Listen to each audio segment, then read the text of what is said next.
What's up, guys? Fair warning, there will be spoilers for episode 4 of Ahsoka ahead. Have you ever been punched by a droid? I mean, I haven't, but it seems pretty cool.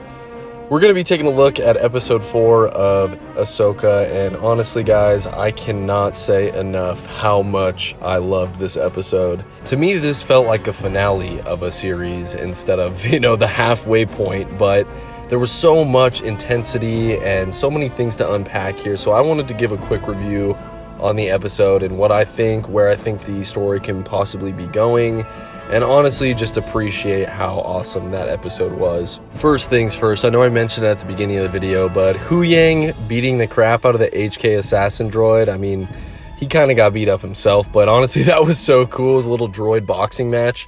I definitely did not expect that going into this episode. I just loved that scene. It was super cool. There was a lot of great action in this episode. I mean, we had 3 major lightsaber battles.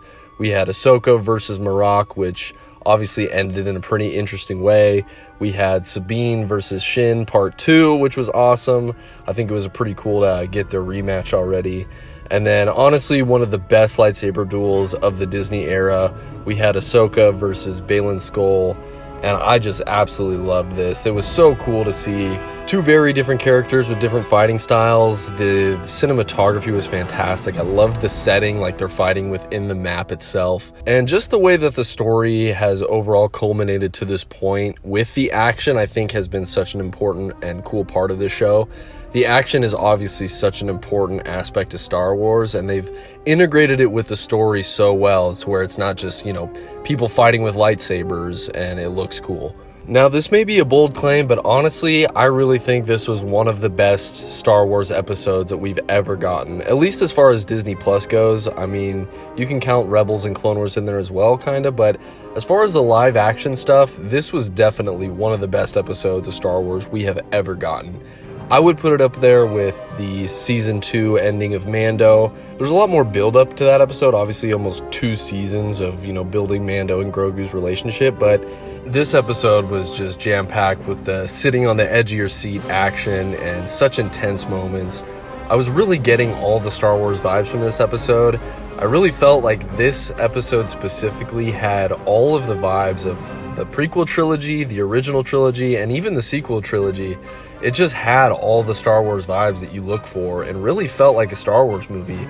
I feel like if you did a special cut of the first 4 episodes of Ahsoka, I mean, you'd have an Ahsoka movie, and it would be one of the better Star Wars movies out there. So that's my overall initial thoughts. There are a couple things that I want to kind of mention, as there's a lot of possibilities that could happen between all these characters.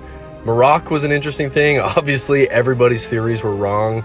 It seems that he was created with Morgan Elsbeth's magic. At least that's what it looked like. He went up in smoke and flames, and didn't end too well for Marok, but I guess we'll find out. Maybe she'll bring him back at some point. Sabine's decision about the map, honestly, was very surprising to me, even as she was going to do it. I mean, she thought so hard about it. I really thought she was going to shoot the map and really protect the galaxy over Ezra, but I think that just shows how strong Ezra and Sabine's bond is, and obviously it's going to make for a lot cooler story now that Sabine is stuck with the bad guys, so we'll see how that goes. And then obviously I think everybody is talking about it at this point.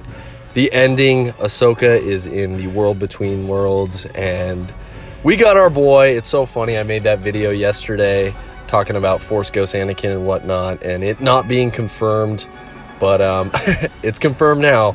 Hayden Christensen is back as Anakin Skywalker, and there's so many possibilities, I think, of the world between worlds and what Anakin can mean to this story, so I am so excited. It was so cool to see Hayden. I just really love that he's back in Star Wars. He has the full support of all the fans, and he's doing his thing. He is Anakin, and he will forever be Anakin in the eyes of the fans. So I'm super pumped. I cannot believe how awesome this episode was, and there are so many possibilities going forward.